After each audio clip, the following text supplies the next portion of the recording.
மந்திர மணப்பெண்ணை சுட்டு தாலி கட்டினான் மாப்பிள்ளை.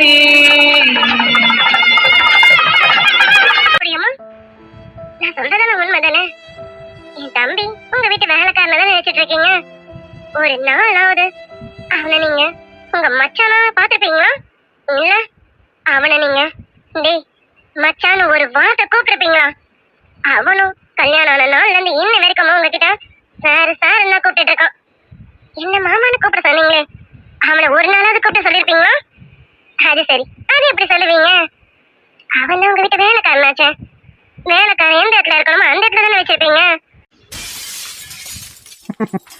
உனக்கு இப்படி எல்லாம் கூட என்னை பார்த்து கேட்க தெரியுமாடி? சத்தியமா நான் கனவுல கூட நினைச்சு பார்க்கலடி. என்ன பார்த்து நீ இப்படி ஒரு வார்த்தை கேட்பான்னு நான் நினைச்சு கூட பார்க்கலடி. ஏன்னா என்ன நீ நல்லா புரிஞ்சு வச்சிருக்கேன்னு நினைச்சேன். என்ன புரிஞ்சுக்கவே இல்லைல்ல. அது சரி, நான் என் பொண்டாட்டிக்கு இன்ப அதிர்ச்சி கொடுக்கலான்னு நினைச்சேன்.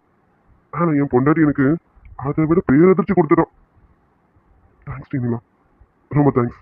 என்ன நீ கொடுத்த பேரதிர்ச்சிலாம் என் மனசு தாண்டி வலிக்குது. என் மனசு வலிக்குமா வலிக்காதான்னு கொஞ்சம் கூட யோசிக்காம வார்த்தையை கொட்டிட்டேலாம். வார்த்தைக்கு எவ்வளோ பெரிய சக்தி இருக்குன்னு உனக்கு தெரியலடி. உன் கையால் கூட 4 அடி அடிச்சிருக்கலாம். ஆனால் உன் வார்த்தையால என்னை கொல்லாம கொண்டுட்டடி. நொடிகள் எல்லாம் நோய்பட்டு என்னை சுமந்து போக மறுக்கிறது. மொழிகள் எல்லாம் முடமாகி என் மௌனத்தை கூட என்னால முடியலடி. என்னை பார்த்து இப்படி ஒரு கேள்வி கேட்க உனக்கு எப்படி தோணுச்சு? நான் இப்படி கூட யோசிப்பேனா? எந்த இடத்துல நான் வச்சவன் இப்படி நினைச்சேன்னு நீ நினைக்கிற? அவன் ஏன் மச்சான்டி? என் மச்சான நான் வேலைக்கார மாதிரி ட்ரீட் பண்றேனா? ஏ அவன் என் மச்சான்டி. அவனை நான் எப்படி இப்படிலாம் ட்ரீட் பண்ணுவேன்? இப்படி நான் நினைக்க மாட்டேன்னு உனக்கு தோணணும்ல. ஆனா நீ எப்படி இப்படி யோசிச்ச? இது வேற யாராவது சொல்லியிருந்தா கூட எனக்கு சத்தியமா வலிச்சிருக்காது. நீ என் பொண்டாட்டி, நீயாடி என்னை பார்த்து இப்படி நினைச்சான். அப்போ நான் அந்த அளவுக்கு நடந்துட்டு இருக்கேன் அப்படிதானே? எல்லாருக்கும் எல்லாமே பார்த்து பண்ணணும்னு நினைச்சேன். எல்லாருக்கும் எல்லாமே நல்லா பார்த்து தான் பண்ணியிருக்கேன். என் பொண்டாட்டி விஷயத்துல நான் நிறைய கோட்டை விட்டுட்டேன் போல இருக்கு. என் பொண்டாட்டிய நான் பெருசா பார்த்துக்கலாம்னு நினைக்கிறேன். அதான் என் பொண்டாட்டிக்கு என் மேல இப்படி ஒரு சந்தேகம் வந்திருக்கு. சாரிம்மா, என் மேல உனக்கு இப்படி ஒரு சந்தேகம் வர்றதுக்கு நான் தானே காரணம். அப்ப நான் உனக்கு ஒரு நல்ல புருஷனா நடந்துக்கல அப்படிதானே? என் அம்மா அப்பாவுக்கு நல்ல பையனா நடந்துக்கணும்னு நினைச்சேன். இப்ப வரைக்கும் அப்படிதான் இருந்திருக்கேன். என் லட்டுக்கு ஒரு நல்ல அண்ணனா நடந்துருக்கணும்னு நினைச்சேன். இப்ப வரைக்கும் அப்படிதான் நடந்துட்டு இருக்கேன்னு நினைக்கிறேன். என் மாமனார் மாமியாருக்கு நல்ல மாப்பிள்ளையா இருக்கணும்னு நினைச்சேன். இப்ப வரைக்கும் அப்படிதான் இருக்கணும்னு நினைக்கிறேன். என் மச்சானுக்கு நல்ல மாமாவா இருக்கணும்னு நினைச்சேன். ஏன் நேத்து அஜய்க்கு ஒரு நல்ல சகலையா நடந்துக்கணும்னு நினைச்சேன். இப்படி ஒவ்வொருத்தருக்கும் பார்த்து எல்லாருக்கும் நல்ல விதமா நடந்தேன். உனக்கு ஒரு நல்ல புருஷனா நடந்துக்கலாம்னு நினைக்கிறேன். அதான் சாரிம்மா, ஏதோ ஒரு இடத்துல உனக்கு நான் நல்ல புருஷனா நடந்துக்கலாம்னு நினைக்கிறேன். அதான் உனக்கு என் மேல இப்படி ஒரு கேள்வி வந்திருக்கு. சரி, இனி பேசியோ புலம்பியோ யோசிச்சோ எந்த பிரயோஜனமும் கிடையாது. மனசுல உள்ளத எல்லாமே கேட்டுட்டேன். உன் மனசுல இருக்கிறது எல்லாத்தையும் நீ கொட்டிட்ட. இப்போ உனக்கு ரிலாக்ஸா இருக்கும். ஆனா என்னால நிம்மதியாவே இருக்க முடியலடி. என் நிம்மதி மொத்தமும் நீதாண்டி. என் சந்தோஷம், என் உயிர் எல்லாமே நீதாண்டி. ஆனா எல்லாத்தையும் ஒரு நிமிஷத்துல நோய்க்கிட்டேடி. நான் இப்ப ஆறுதல் தேடி யார்கிட்டடி போவேன்? யாராவது என்னை பார்த்து இப்படி ஒரு கேள்வி கேட்டா உன் மடியில சாஞ்சு உன்கிட்ட ஆறுதல் தேடுவேன். ஆனா நீ ஏன் இப்படி பண்ணதுக்கு அப்புறம் நான் யார்கிட்ட ஆறுதலுக்காக போவேன்?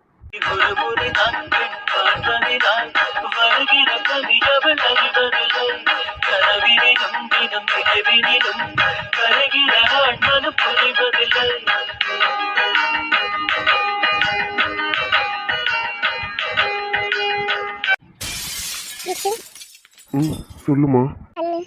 மனசளவுல ரொம்ப காயப்பட்டு போயிருக்காங்கன்னு நினைக்கிறேன். நான் என் அண்ணனை இப்படிதான் பார்த்ததே இல்லை. எனக்கு ஏன் விஷயத்தினால அண்ணன் இவ்வளவு காயப்பட்டிருக்காங்களா? இல்லம்மா, இது எதுக்கும் நீ காரணம் இல்லை. நான் மட்டும்தான். என்னாலதான் என் நிலாக்குட்டியும் என் மாமாவும் இப்படி உடஞ்சு போயிருக்கிறதுக்கு நான் மட்டும்தான் காரணம். ஆரம்பத்திலேயே மாமா சொன்ன மாதிரி நான் அப்பவே அவரை மாமான்னு கூப்பிட்டுருக்கணும். அப்படி கூப்பிட்டுருந்தேன்னா நிலா குட்டிக்கு இப்படி ஒரு சந்தேகம் வந்திருக்காதுல்ல, இப்படி ஒரு குழப்பம் மனசுக்குள்ள ஏற்பட்டிருக்காதுல்ல. இதுக்கு பின்னாடி இருக்கிற பெரிய காரணமே நான் தானே. என்னாலதான் இத்தனை பிரச்சனைக்கு காரணம் நான் மட்டும்தாம்மா. விச்சு, என்ன நீ எதுக்கு இப்படி எல்லாம் யோசிக்கிற? அப்படிலாம் எதுவும் இருக்காது. அன்னைக்கும் அண்ணனுக்கும் உள்ள பிரச்சனை சீக்கிரம் சரியாகணும். விச்சு, நான் ஒண்ணு சொல்லட்டா? இல்லம்மா, நீ சொல்றதுல ஏதாவது பிரச்சனை தீரணும் கண்டிப்பா நான் செய்யறேன். சொல்லு. தெரியல விச்சு, நான் சொல்றதுனால அண்ணனுக்கு அன்னைக்கும் உள்ள பிரச்சனை தீருமான்னு எனக்கு தெரியாது. ஆனா நம்ம தான் கண்டிப்பா அதை தீர்த்து வைக்கணும். நீயும் நானும் ஒன்னா சேரலனாலும் பரவாயில்ல. அண்ணனும் அண்ணியும் எப்போ போல ஒன்னா இருக்கணும், சந்தோஷமா இருக்கணும். அவங்க ரெண்டு பேரும் முன்னாடி எப்படி இருந்தாங்களோ பழையபடி திரும்ப அப்படி இருக்கணும். நம்ம சேர்த்து வச்சிடலாமா? ஆமா பாரதி, நீ சொல்றது சரிதான். நம்ம ரெண்டு பேர் காதல் கை கூடுதோ இல்லையோ, என் அக்காவும் மாமாவும் சேர்ந்து வாழணும். அவங்க எப்பவும் சந்தோஷமா இருக்கணும். அவங்களுக்குள்ள எந்த விரிசலும் வந்துடக்கூடாது, வரவும் நம்ம விட்டுறக்கூடாது. ம், ஆமா வச்சு. இன்னைக்கு அண்ணி இப்படி பேசியிருக்காங்கன்னா அதுக்கு காரணம் நீயும் நானும் தானே. நம்மளோட சுச்சுவேஷனை பேஸ் பண்ணி தானே அண்ணி இப்படி பேசுனாங்க. இல்லைன்னா அவங்க கண்டிப்பா அண்ணனை இப்படி பேசுறவங்களே கிடையாது. யார் அண்ணியை புரிஞ்சுக்கிறாங்களோ இல்லையோ, நம்ம கண்டிப்பா அண்ணியை புரிஞ்சுக்கணும். அண்ணனும் கண்டிப்பா தப்பா நினைக்க மாட்டாங்க. ஆனா அண்ணனுக்கு அந்த இடத்துல கொஞ்சம் மனசு உடஞ்சு போயிருக்கோம்ல, கொஞ்சம் இல்ல ரொம்பவே உடஞ்சு போயிருக்கோம்ல. ஆனா அண்ணி மேல எந்த தப்புமே கிடையாது. இதை நம்ம தான் அண்ணனுக்கு எடுத்து சொல்லணும். எடுத்து சொல்லி அண்ணனும் அண்ணியையும் சேர்த்து வைக்கணும் வச்சு. ஆமா பாரதி, நீ சொல்றது உண்மைதான். ஆனா இது நம்மளால இல்ல, என்னால என்னால மட்டும்தான் என் நிலாக்குட்டிக்கும் என் மாமாக்கும் இவ்வளோ பெரிய பிரச்சனை. நிலாக்குட்டி இப்படி யோசிச்சிருப்பான்னு நான் சத்தியமா எதிர்பார்க்கல. அவ இப்படி நினைச்சிருப்பான்னு எனக்கு கொஞ்சம் தெரிஞ்சிருந்தா கூட நான் எப்பயோ நிலாக்குட்டி கிட்ட நடந்தது எல்லாத்தையும் சொல்லியிருப்பேன். நிலாக்குட்டி என் மேல எவ்வளவு பாசமா இருக்கான்னு எனக்கு தெரியும். ஆனா இன்னைக்கு அந்த பாசத்துக்கு அளவே இல்லைன்னு அவ காமிச்சிட்டான். ஆனா அதுக்காக மாமாவை இப்படி பேசுனது எனக்கு கொஞ்சம் வருத்தமா இருக்கு. இவங்க ரெண்டு பேரும் பிரியறதுக்கு நான் காரணமா இருக்கேன்னு நினைக்கும் போது எனக்கு ரொம்ப வருத்தமா இருக்கு பாரதி. விச்சு, நீ வேற, நீ எதுக்கு இப்படி எல்லாம் யோசிக்கிற? அன்னைக்கு உங்களோட பாசம் அதிகம், அதனால அண்ணி இப்படி எல்லாம் பேசிட்டாங்க, எனக்கு புரியுது. ஆனா அதுக்காக முழுக்க முழுக்க நீ தான் காரணம்லாம் இல்ல, நானும் தானே காரணம். என்னை விட்டு நீ தனியாலாம் இருக்காத. நீ இது மட்டும் காரணம்லாம் இல்ல, உன் கூட சேர்ந்து நானும் தான் இந்த பிரச்சனைக்கு பெரிய காரணம். இதை நம்ம தான் முடிச்சு வைக்கணும். சரி, நம்ம இப்படியே பேசிட்டே இருந்தோம்னா நல்லது இல்லை. வா, நம்ம அண்ணா கிட்ட பேசுவோம். ம் சரிம்மா, வா மாமா கிட்ட பேசுவோம். சரி விச்சு. விச்சு, நீ அண்ணாவை கூப்பிடு. ம் கூப்பிடுறேம்மா.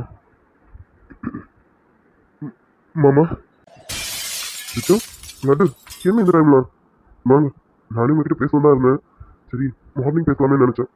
சரி வாங்க. அண்ணா. மாமா எங்களை மன்னிச்சிடுங்க மாமா. ஆமாண்ணா, சாரிண்ணா, எங்களை மன்னிச்சிருங்கண்ணா. ஏய் என்ன என்னாச்சு? எதுக்கு இப்ப ரெண்டு பேரும் என்கிட்ட மன்னிப்பு கேட்டுட்டு இருக்கீங்க? அப்படி என்ன நடந்துச்சு? ரெண்டு பேரும் மன்னிப்பு கேட்கற அளவுக்கு இல்ல மாமா. இந்த மாமாங்கிற வார்த்தைய நான் உங்களை முன்னாடியே கூப்பிட்டு இருந்தேன்னா இன்னைக்கு இவ்வளோ பெரிய பிரச்சனை வந்திருக்காதுல்ல. நான் பண்ண ஒரு சின்ன தப்பால இன்னைக்கு இவ்வளோ பெரிய விரிசல் உங்களுக்கும் என் நிலாக்குட்டிக்கும் நடுவில் நடந்திருக்கு. இதுக்கு நான் தானே பெரிய காரணம். என்னை மன்னிச்சிருங்க மாமா. அது மட்டும் இல்லைண்ணா, நாங்கள் இந்த விஷயத்த உங்ககிட்ட கண்டிப்பா சொல்லி இருக்கணும். உங்ககிட்ட இருந்து மறைச்சது ரொம்ப பெரிய தப்பு இல்லைண்ணா. அந்த தப்பால தானே இன்னைக்கு நீங்களும் அண்ணியும் இப்படி பிரிஞ்சிருக்கீங்க. அப்போ உங்க பிரிவுக்கு காரணம் நானும் விச்சுவும் தானேண்ணா. அண்ணா சாரிண்ணா, மன்னிச்சிருங்கண்ணா. சரி, நான் இப்ப கேட்டு முடிச்சிட்டீங்களா? ரொம்ப பெரிய மனுஷங்க தான் ரெண்டு பேரும், அதனால மாறி மாறி மன்னிப்பு கேட்டுட்டு இருக்கீங்க. என்ன சொன்னீங்க? இன்னைக்கு இங்க நடந்த பிரச்சனைனால நீங்க தான் காரணமா? விச்சு, லட்டு, இங்க நடந்த ப்ராப்ளத்துக்கும் உங்களுக்கும் எந்த சம்மந்தமும் இல்லை. இது நடக்கணும்னு விதி இருக்கும்ல, அதான் எல்லாம் நடந்துட்டு இருக்கு. இதுக்கு உங்களுக்கும் என்ன சம்மந்தம் இருக்கு? இங்க பாரு விச்சு, உனக்கு ஏன் மேல இந்த மரியாதைனால நீ என் தங்கச்சி விரும்பலையும் அவகிட்ட உன்னோட மனசா இருக்கிறத சொல்லாம எனக்காக உன் காதலை விட்டு கொடுக்க நீ தயாரா இருந்த. அதே போல என் லட்டு என் மேல இருந்த அன்பாலையும் பாசத்தாலையும் மரியாதையாலும் அவளும் அவ காதலை விட்டு கொடுத்து நான் பார்த்த பையனை கல்யாணம் பண்ணிக்கிறதுக்கு ரெடியான. இப்படி நீங்க ரெண்டு பேரும் மாறி மாறி இருக்கும்போது உங்க மேல என்ன தப்பு சொல்ல முடியும்? ரெண்டு பேரும் உங்க காதலை விட்டு கொடுக்க தயாரா இருந்திருக்கீங்க. அப்படி இருக்கும்போது உங்களெல்லாம் ஒரு தப்பும் சொல்ல முடியாது. உங்க மேலாம் எந்த குறையும் கிடையாது. லட்டு, நீ அன்னைக்கிட்ட எல்லா விஷயத்தையும் சொல்லுவதான். ஆனா எந்த ஒரு தங்கச்சாலும் இப்படி ஒரு விஷயத்த சொல்றதுக்கு தயக்கம் வரதானே செய்யும். அந்த தயக்கம் தானே லட்டு உனக்கும் வந்திருக்கேன். விச்சு, நீ மட்டும் என்னடா? நான் சத்தியமா ஏன் மச்சான் இப்படி இருப்பானா நான் எதிர்பார்க்கவே இல்லை. நான் நினைச்சு பார்க்காத அளவுக்கு நீ ரொம்ப பெரிய இடத்துல இருக்கடா. தயவு செஞ்சு மன்னிப்பு அது இதெல்லாம் கேட்டு என்ன சங்கடப்படுத்தாத, சரியா? எப்படி மாமா உங்களுக்கு எங்க மேல கோவம் இல்லாம பேச முடியுது? உங்க இடத்துல இப்ப வேற யாராவது இருந்தா எங்க மேல பயங்கர கோவம் வரும். உங்களாலதான் எனக்கு என் பொண்டாட்டிக்கும் பிரச்சனையே வந்ததுன்னு எங்களை தான் சுட்டி காட்டுவாங்க. ஆனா நீங்க அப்படி ஒரு விஷயத்தையே மறைச்சிட்டு நாங்க விட்டு கொடுத்ததை பெருசா எடுத்து பேசிட்டு இருக்கீங்க பாருங்க. நீங்க தான் மாமா எங்களோட உயர்ந்த இடத்துல இருக்கீங்க.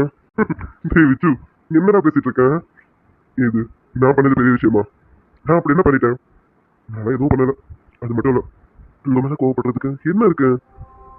நீங்க உங்க காதலை தியாகம் பண்ண நினைச்சீங்க பாருங்க, அது ரொம்ப பெரிய விஷயம்டா. அதுவும் யாருக்காக? ரெண்டு பேருமே மாறி மாறி எனக்காக, ஏன் ஒருத்தனுக்காக உங்க காதலை தியாகம் பண்ண நினைச்சீங்க. அப்படி இருக்கும்போது உங்களை பாராட்டாம நான் கோவப்பட முடியுமா என்ன?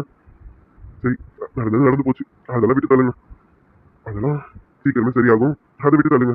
அப்புறம் நான் தான் உங்ககிட்ட மன்னிப்பு கேட்கணும்னு நினைச்சேன். சாரி லட்டு. சாரிடா மச்சான். ஐயோ அண்ணா, என்னடா பேசிட்டு இருக்கீங்க? நீங்க எதுக்கு நான் மன்னிப்பு கேட்கணும்? ஆமா லட்டு, இந்நேரம் உங்களுக்கு வச்சுக்கோ நிச்சயதார்த்தம் முடிஞ்சிருக்க வேண்டியது. எங்க பிரச்சனைனால உங்க நிச்சயதார்த்தம் நின்று போச்சு.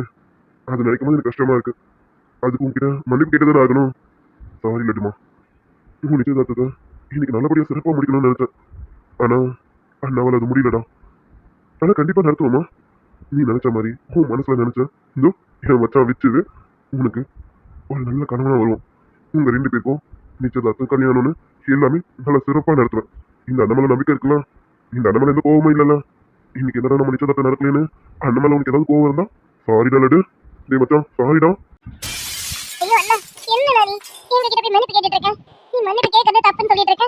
மறுபடியும் மாத்தி மாத்தி இதே கேட்டுட்டு இருக்க. மன்னிப்பு கேட்க வேண்டியது நாங்க ரெண்டு பேர் தானா? நடந்த விஷயம் எதையுமே உங்ககிட்ட சொல்லாம எல்லாத்தையும் மறைச்சிருக்கோம். நியாயமா நீ தானே எங்க மேல கோவப்படணும்.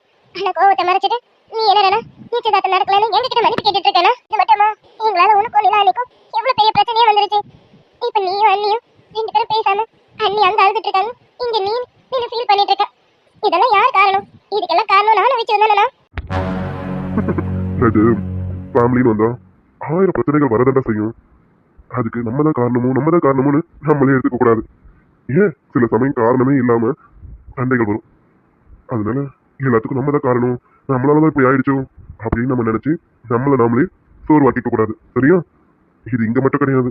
நாளைக்கு உனக்கும் விச்சுக்குமே கல்யாணம் ஆனாலும் அங்கேயும் இதே மாதிரி ஒரு சில பிரச்சனைகள் வரதான் செய்யும். அப்படி வந்துருச்சேன்னு நினைச்சு சோர்ந்து போயிடக்கூடாது. மறுபடியும் அதெல்லாம் தட்டி தூக்கி தூரம் போட்டுட்டு நீ விச்சுக்கிட்டு பேசணும். ப்ராப்ளம் வந்துருச்சுன்னு நினைச்சு உங்க ரெண்டு பேருக்குள்ள ஈகோ கிளாஷ் ஆகக்கூடாது, ஓகே? விச்சு மேல தப்பே இருந்தாலும் சரி நீ போய் சாரி கேட்கணும். விச்சுவும் அப்படிதான், கண்டிப்பா அவன் எந்த தப்பா பண்ண மாட்டான். அதே போல லட்டு பண்ண மாட்டாதான். ஆனா சொல்றேன், ரெண்டு பேர் மேல அவங்க மேலே தப்பு இருந்தாலும் தப்பு இல்லை, விட்டு கொடுத்து போங்க. விட்டு கொடுத்து போய் சாரி கேட்கறதுனால ஒன்றும் ஆகாது. விட்டு கொடுத்தவங்க விட்டு போறதா சரித்திரமே கிடையாது, சரியா? இந்த பிரச்சனையை நினைச்சு நீங்க மனசை போட்டு குழப்பிக்காதீங்க, எல்லாம் சரியாகும், சரியா? சரிண்ணா. அண்ணா, எனக்கும் விச்சுக்கும் இவ்வளவு சொல்றேன்ல, எங்களுக்காக ப்ளீஸ்ண்ணா நீ போய் அன்னிக்கிட்ட பேசுனா. மாமா, இந்த பிரச்சனைக்கு காரணமே நான் தான். நான் வேணும் உங்ககிட்ட மன்னிப்பு கேட்கிறேன் மாமா. ப்ளீஸ் மாமா, நிலக்குட்டியை மட்டும் தப்பா நினைச்சுக்காதீங்க. நிலக்குட்டி இப்படிலாம் யோசிக்கிறவளே இல்லைன்னு உங்களுக்கு நல்லா தெரியும்ல. நீங்க நிலக்குட்டியை நல்லாவே புரிஞ்சு வச்சிருக்கீங்க. அதை விட அதிகமா அவளும் உங்களை புரிஞ்சு வச்சிருக்கான். ஆனா இன்னைக்கு நிலக்குட்டி ஏன் மேல உள்ள பாசத்துல உங்களை இப்படி பேசிட்டான். அதுக்கு நான் மன்னிப்பு கேட்டுக்கிறேன் மாமா. ப்ளீஸ் மாமா, நீங்களும் நிலக்குட்டியும் பேசணும் மாமா, ஒன்னு சேரணும் மாமா. விச்சு, நீ சொல்றதெல்லாம் சரிதான். உங்க அக்காக்கு உன் மேல பாசம் அதிகம் தான், நான் இல்லைன்னு சொல்லல. உன் மேல பாசம் வச்சது தப்புன்னு சொல்ல வரல. அதுல கொஞ்சமாவது என் மேல காதல் இல்லையா? அந்த காதலை கொஞ்சம் யோசிச்சு பார்த்திருந்தா எத்தனை பேர் மத்தியில என்கிட்ட இந்த கேள்வி கேட்டிருக்க மாட்டால. அது என்னையும் கொஞ்சம் காயப்படுத்தணும்ல.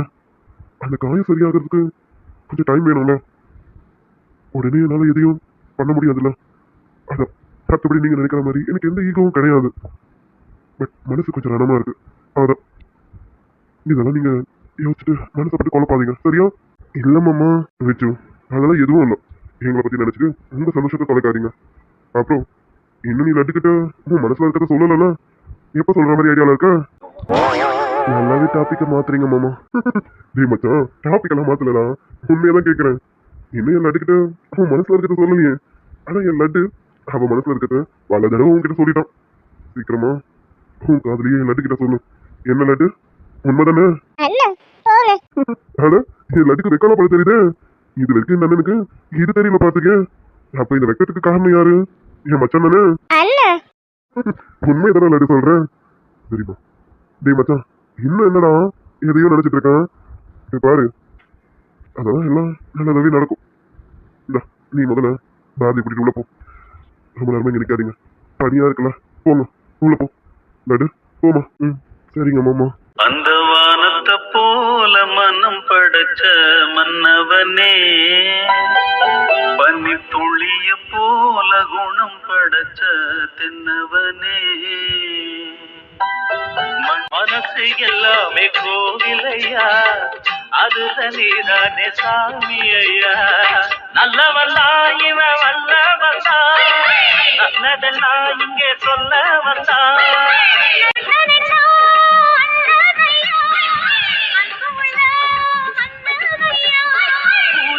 உயிரே என்னை மீண்டும் இணைவாயா நான் கேட்கின்றேன். தவறை உணர்ந்தேனே நீ இன்றே நான் எதிர்கின்றேன். இருக்கும் இதயத்துக்கு என்னை புரியும். யாருக்குத்தான் உன் காதல் விடை தெரியும். மாமா எனக்கு தெரியும் உங்க மனசு எவ்வளவு காயப்பட்டிருக்கோன்னு. நான் அந்த அளவுக்கு காயப்படுற மாதிரி பேசிட்டேன். உங்க மனசை ரொம்ப நோகடிச்சிட்டேன்னு எனக்கு நல்லாவே தெரியும். எனக்கு உங்ககிட்ட மன்னிப்பே கிடைக்காதுன்னு தெரியும். ஆனா ப்ளீஸ் மாமா, இந்த ஒரு தடவை என்ன மன்னிச்சிருங்க. நான் இனி இந்த மாதிரி தப்பு பண்ண மாட்டேன். நான் எப்ப பாரு தப்பு பண்ணிட்டு உங்ககிட்ட மன்னிப்பு கேட்டுட்டு இருக்கேன்ல. சத்தியமா நீங்க நினைக்கிற மாதிரி நான் உங்களை புரிஞ்சுக்காமலாம் இல்லை. உங்களை எல்லாரும் காட்டிலும் நான் அதிகமா புரிஞ்சு வச்சிருக்கேன். அதே சமயம் என் தம்பினா எனக்கு அவ்வளோ இஷ்டம் மாமா. என் கண்ணு முன்னாடியே நீங்க அவனை கூப்பிட்டு ஒரு வேலையா வைக்கும்போது எனக்கு என் கண்ணோட்டத்துக்கு எல்லாமே தப்பா தெரிஞ்சது மாமா. அந்த பாசம் தான் உங்க மேல இருக்க நம்பிக்கைய எனக்கு கண்ணை மறைச்சிருச்சு மாமா. சாரி மாமா. எனக்கு தெரியும் மாமா, நான் பெரிய தப்பு தான் பண்ணியிருக்கேன். நான் தப்பு பண்ணலாம் சொல்லல. ஆனா நீங்க என்ன புரிஞ்சுப்பீங்கன்னு நினைக்கிறேன். விச்சு மேல உள்ள பாசத்துல தான் நான் உங்ககிட்ட இப்படி கேட்டுட்டேன். மற்ற வீட்டில் நடக்கிற மாதிரி இங்கேயும் அப்படிதான் நடக்குதோன்னு நான் தப்பா புரிஞ்சுக்கிட்டேன். பாட்டி எவ்வளவோ சொன்னாங்க, நீ தப்பா புரிஞ்சுட்டு இருக்கடி பைத்தியக்காரி, போய் உன் புருஷன்கிட்ட பேசுடின்னு. அடா மாமா, உங்ககிட்ட உங்க முன்னாடி வந்து நிற்கும் போது அர்ஜுனோட பொண்டாட்டியா தான் என்னால் நிற்க முடியுது தவிர விச்சு காக்காவா என்னால் உங்ககிட்ட ஒரு கேள்வியும் கேட்க முடியல மாமா. இன்னைக்கு நிச்சயதார்த்தத்தில் பாரதியோட நிச்சயதார்த்தம் நின்றுச்சுன்னு நீங்கள் விச்சுவை கூப்பிட்டு அவனை மாப்பிள்ளையா வைக்கணும்னு நினச்சதும் எனக்கு என்னையே அறியாமல் கோவம் வந்துருச்சு மாமா. மாமா, நான் பண்ணது பெரிய தப்பு தான், நான் இல்லைன்னா சொல்லலாம். தயவு செஞ்சு என்ன மன்னிச்சிருங்க மாமா. இனிமேல் அந்த மாதிரி தப்பு பண்ண மாட்டேன் மாமா. என்ன நீங்கள் தான் புரிஞ்சுக்கணும், நீங்கள் மட்டும்தான் புரிஞ்சுப்பீங்க. எனக்கு தெரியும் உங்களுக்கு என் மேலே கோவம் கிடையாது, ஆனால் வருத்தம் இருக்கும்னு எனக்கு நல்லாவே தெரியும். உங்களை நான் ரொம்ப நோகடிச்சிட்டேன்ல, உங்கள் மனசை ரொம்பவே காயப்பட வச்சுட்டேன்ல. அந்த காயத்துக்கு மருந்தா நான் தான் மாமா இருக்கணும். நான் இருப்பேன் மாமா. நீங்கள் என்கிட்ட விலகி போனாலும் பரவாயில்ல, உங்களுக்கு மருந்தா நான் இருப்பேன் மாமா. ப்ளீஸ் மாமா, என்கிட்ட பேசிடுங்க மாமா.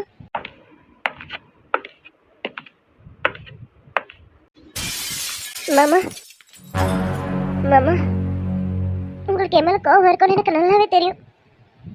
கோவத்தில் என்ன எவ்வளோ வேணாலும் திட்டுங்க மாமா.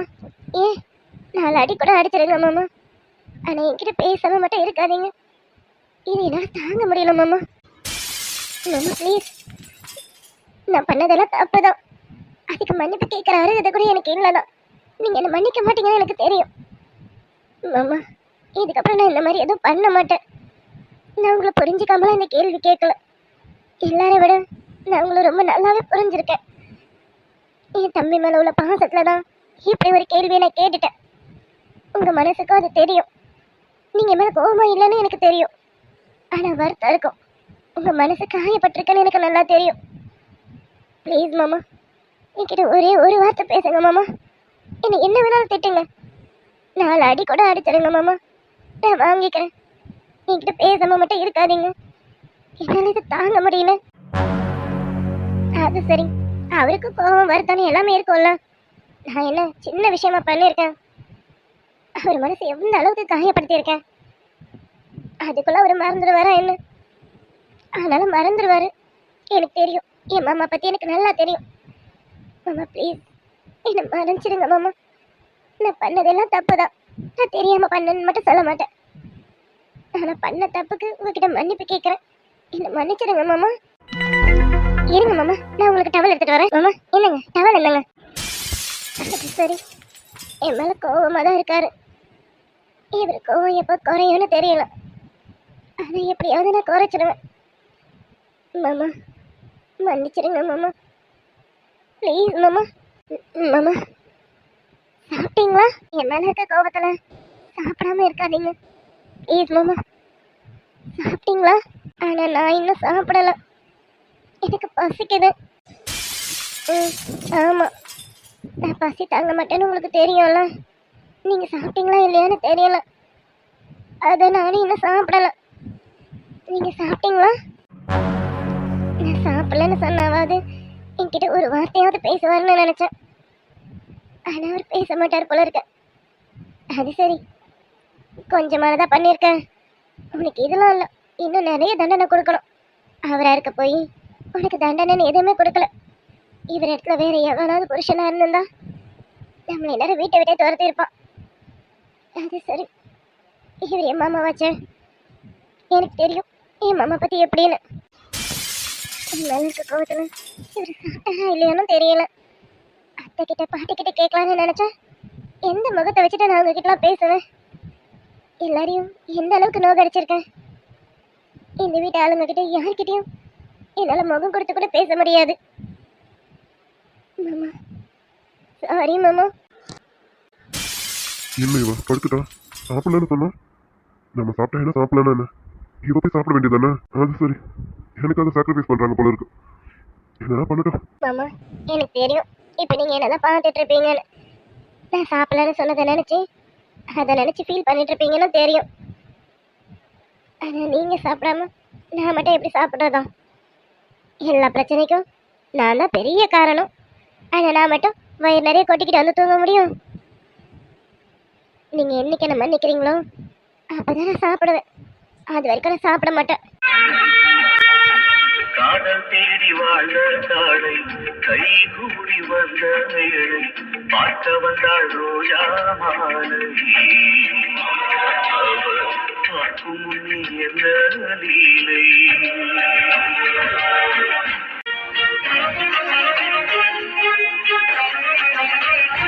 என்னை விட்டு செல்லாதே எந்த நன்றே, வேண்டும் உன் காதல் ஒன்றே, உன்னை மட்டும் நேசித்தேன் இது உண்மை. இன்னும் ஏன் இந்த ஊடல் என் உயிர் காதலை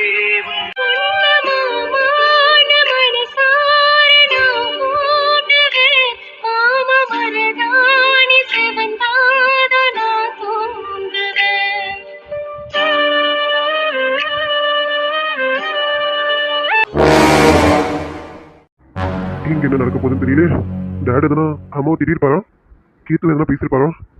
சரி, எது வந்தாலும் நம்ம சமாளிச்சுதானே ஆகணும். எது வந்தாலும் பார்த்துருவோம். அம்மா முதல்ல எங்க இருக்காங்க, அவங்க கிட்ட முதல்ல கேட்போம். அப்பா எதனா பேசினாரா இல்லையான்னு. ஏய் வந்துட்டியா? நீ இன்னைக்கு வர மாட்டா, அங்கே ஸ்டே பண்ணுவேன்னு நினைச்சேன். அங்கே இருக்க வேண்டியதானடா. என் மருமக கொஞ்சம் சந்தோஷப்பட்டிருப்பாள, அவ கூட கொஞ்சம் இருந்திருக்கலாம்ல. மம்மி என்ன பேசிட்டு இருக்கீங்க? அர்ஜுன் வீட்ல எல்லாம் என்ன நினைப்பாங்க? நான் அவ கூட ஸ்டே பண்ணா அது நல்லா இருக்காது மம்மி. அதான் நெக்ஸ்ட் வீக் மேரேஜ் எல்லாம், அதுக்கப்புறம் பூஜா இங்கே தானே வரப்போறான். அதுக்கப்புறம் பார்த்துக்கலாம், விடுங்க. அஜய் நீ சொல்றதெல்லாம் எனக்கு புரியுது, ஆனா அவ கன்சீவா இருக்காளடா, நீ கூட இருக்கணும்னு ஆசைப்படுவாள, அதனால சொன்னேன். நீ அவளை கொஞ்சம் பக்கத்துல இருந்து பார்த்துக்கலாம் தெரியுமா? ஒரு வாரம் தான், ஆனா எனக்கு அந்த ஒரு வாரம் என்னமோ ஒரு வருஷம் மாதிரி தெரியுது. எப்படா என் மருமக வீட்டுக்கு வருவான்னு இருக்கு. அது சரி மம்மி, என்னை விட நீங்க தான் ரொம்ப அவசரப்படுறீங்க. 1 வீக் தானே மம்மி, அப்படின்றதுக்குள்ள போயிடும். அதுக்கப்புறம் அது இங்கே தானே இருக்க போறா. உங்களுக்கு எப்படியெல்லாம் பார்த்துக்கணும்னு தோணுதோ அப்படியெல்லாம் பார்த்துக்கோங்க. சரி, உங்க மருமகளை பார்த்துக்கிறதா இருக்கட்டும். உங்க வீட்டுக்காரர், அதான் உங்க புருஷர் என்ன சொன்னாரு? வந்தபோது ஏதாவது தான் தக்க தைய தக்கன்னு குதிச்சிருப்பாரு. என்னாச்சு? ஏதாவது ரியாக்ஷன் தெரிஞ்சதா? அட அதை ஏன் அஜய் கேக்குற? நாங்க வீட்டுக்குள்ள வரும்போது ஹால்ல தான் சோஃபால உட்காந்துட்டு இருந்தாரு. நாங்க உள்ள வந்தோமோ இல்லையோ, உள்ள வந்தது வராததுமா அவர் ரூமுக்குள்ள போயிட்டு டோரை லாக் பண்ணவர் தான். அப்ப லாக் பண்ணவர் தான் இப்ப வரைக்கும் ஓபன் பண்ணலன்னா பாத்துக்கே. இவ்வளவு நாள் நாங்க தான் அவரை பார்த்து பயந்து பயந்து ஒளிஞ்சிட்டு இருந்தோம். இப்பதான் முத முறையா அவர் எங்களை பார்த்து பயந்து ஒளிஞ்சிருக்காரு. அது சரி, பெரிய ஆலமரத்தை சாச்சிட்டீங்க அப்படிதானே? என்ன மம்மி ரொம்ப ஆச்சரியமா இருக்கு. டாடி நான் ஏதாவது கேட்டிருப்பாரு. இப்ப கூட நான் உள்ள வரும்போது தயங்கிட்டு தான் வந்தேன். அவர் என்ன கேட்க போறாரு, நம்ம என்ன பதில் சொல்ல போறோம்னு தெரியல, பெரிய பிரச்சனை வேற உண்டாக போதும் அப்படி இப்படின்னு நினைச்சிட்டு வந்தேன். ஆனா நீங்க என்னடா தலைக்கெல்லாம் மாத்தி சொல்றீங்க. சரி, நீங்க போய் டோரை ஓபன் பண்ணீங்களா? டோரை தட்டியாச்சு. ஆனா உங்க டாடி என்னன்னு கூட கேட்டு ஒரு குரல் கூட கொடுக்கல. ஓஹோ, டாடி ரொம்ப பாதிக்கப்பட்டுட்டாரோ? ஆமாடா, உங்க அப்பா ரொம்ப பாதிக்கப்பட்டுட்டாரா. எனக்கு தெரிஞ்சு உள்ள ஃபுல்லா குடிதான் நினைக்கிறேன். கோவத்துல என்ன பண்றதுன்னு தெரியாம ஃபுல் குடி குடிச்சிட்டு இருப்பாருன்னு நினைக்கிறேன். முடிஞ்சா நீ வேணா ட்ரை பண்ணி பாரு, ஓபன் பண்ணி பாரு, ஓபன் பண்றாரான்னு. உன்னை திட்டதுக்காவது டோரை ஓபன் பண்றாரான்னு பாப்போம். மம்மி சூப்பர் மம்மி, நீங்க என்ன நேக்கா கோத்தி விடுறீங்க. இந்த விளையாட்டுக்கு நான் வரல. அவரே டோர் ஓபன் பண்ணல, விட்டுருங்க. அவருக்காக தோணி எப்ப வெளியில வராது வரட்டும். நான் போய் தூங்குறேன், எனக்கு செம்ம டயர்டா இருக்கு. அதுவும் சரிதான். உங்க அப்பாக்கா எப்ப தோணி வெளில வராது வரட்டும். அது வரைக்கும் கொஞ்சம் நம்மளா நிம்மதியா இருந்துப்போம். அப்புறம் ஃபங்க்ஷன் நல்லபடியா முடிஞ்சதா? எல்லாருக்கும் சந்தோஷம் தானே? விச்சு பாரதி ஃபங்க்ஷன் என்னாச்சு? அதுவும் நல்லபடியா முடிஞ்சதா? விச்சுக்கும் பாரதிக்கும் அப்பதான் நிச்சயதார்த்தம் எனக்கு தெரியாது. வெளியில வந்ததுக்கு அப்புறம் தான் கீர்த்து சொன்னான். சோ தெரிஞ்சிருந்தா நாங்களும் அங்கேயே இருந்திருப்போம். நீயாவது சொல்லிருக்கலாம் அஜய். அஜய் என்ன நான் கேட்டுட்டே அமைதியா இருக்கேன், என்னாச்சு? விச்சு பாரதி ஃபங்க்ஷனும் நல்லபடியா முடிஞ்சதா? நான் கொஞ்சம் மிஸ் பண்ணிட்டேன், இருந்தே வந்திருக்கலாம். எனக்கு இந்த விஷயம் தெரியாது. தெரிஞ்சிருந்தா நான் இருந்துதான் வந்திருப்பேனே நானு. அந்த ஃபங்க்ஷன் நல்லபடியா முடிஞ்சதா? அர்ஜுனுக்கு நிலாவுக்கு சந்தோஷமா? அர்ஜுன் ரொம்ப தங்கமான பிள்ளை அஜய். அந்த பிள்ளைய போய் இவர் விரோதியா நினைக்கிறாரு. அதை நினைக்கும் போது எனக்கு கஷ்டமா இருக்கு. சீக்கிரம் இதெல்லாம் மாறணும்டா அஜய். டே அஜய், உங்ககிட்ட கேள்வி கேட்டுட்டே இருக்கேன், நீ அமைதியா இருக்க. ஃபங்க்ஷன் எப்படி முடிஞ்சது? நல்லா முடிஞ்சதா? விச்சும் பாரதி எப்படி இருக்காங்க? அவங்களுக்கு சந்தோஷமாமா? விச்சுக்கும் பாரதிக்கும் நிச்சயதார்த்தம் நடக்கல. அண்ணா என்னடா என்ன சொல்ற? நீ சொன்னதை கேட்டதும் எனக்கு ஷாக்கா இருக்கு. அதான் ஓடி வந்தேன். என்ன சொல்ற? விச்சுக்கும் பாரதிக்கும் எங்கேஜ்மெண்ட் நடக்கலையா? ஆமாமா, நீங்களும் கேட்டும் வந்ததுக்கு அப்புறம் அங்க பெரிய ப்ராப்ளமே வெடிச்சிருச்சு. என்னடா அண்ணா என்னென்னமோ சொல்ற? ப்ராப்ளம் வந்துச்சா? நல்லா தானே போயிட்டு இருந்தது எல்லாமே. அங்க என்ன ப்ராப்ளம் ஆகுது இருக்கு? ஆமா, அங்க ப்ராப்ளம் பண்றதுக்கு யார் இருக்கா? டாடி தான் அங்க ப்ராப்ளம் பண்றாரு. அவர் இங்க வந்துட்டாரே, அப்ப வேற யார் ப்ராப்ளம் பண்ணது? கேட்டும் அங்க ப்ராப்ளம் பண்ணது நிலானி தான். என்னது சப்பியா? டேய் அண்ணா என்னடா அண்ணா சொல்ற? சப்பி என்ன ப்ராப்ளம் பண்ணாங்க? அவங்க எப்படி ப்ராப்ளம்லாம் பண்ணுவாங்க? சிச்சி நீ தப்பா சொல்ற. அப்படிலாம் அவங்க ப்ராப்ளம் பண்றதுக்கு அங்க வாய்ப்பே கிடையாது. அவங்க நம்ம வீட்ல ஒரு நல்ல விஷயம் நடந்தா எடுத்து போட்டு வேலை செய்யறவங்க அவங்க தான். நீ என்ன அவங்கள போய் ப்ராப்ளம் பண்ணாங்கன்னு சொல்ற? டேய் அண்ணா என்ன உனக்கு என்ன மூளை கோளாறு ஆயிடுச்சா? என்ன நம்ம மாத்தி மாத்தி பேசிட்டு இருக்க? அஜய் என்னடா சொல்ற? அந்த பொண்ணு பார்க்க சாந்தமா அமைதியா தான் இருந்தா. அவ என்ன ப்ராப்ளம் பண்ண போறா? கேத்து ப்ராப்ளம்னா நீங்க நினைக்கிற மாதிரிலாம் இல்ல. இது வேற மாதிரியான ப்ராப்ளம். அது என்னன்னா, நிலானி அர்ஜுனை டோட்டலா தப்பா நினைச்சிருந்திருக்காங்க.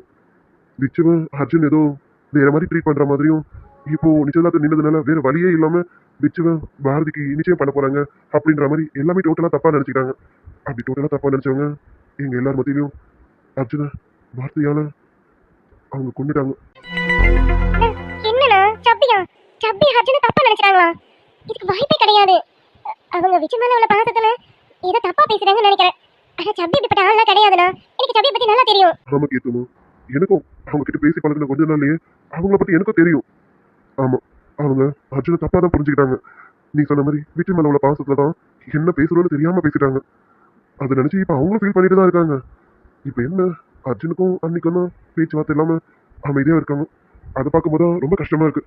அர்ஜுன் எங்களுக்காக ஒவ்வொன்றும் பார்த்து பார்த்து எல்லாமே செஞ்சான். ஆனா கடைசியில அவனுக்கு இப்படி ஆயிடுச்சுன்னு போது எங்களுக்கு கொஞ்சம் கஷ்டமா இருக்கு. என்ன ராஜி இப்படி பார்த்து வருத்தப்பட்டதா என்ன அர்த்தம்? அந்த பிள்ளைங்களை ஏதாவது தெரிஞ்சு பேச வைங்க, சேர்த்து வைங்க.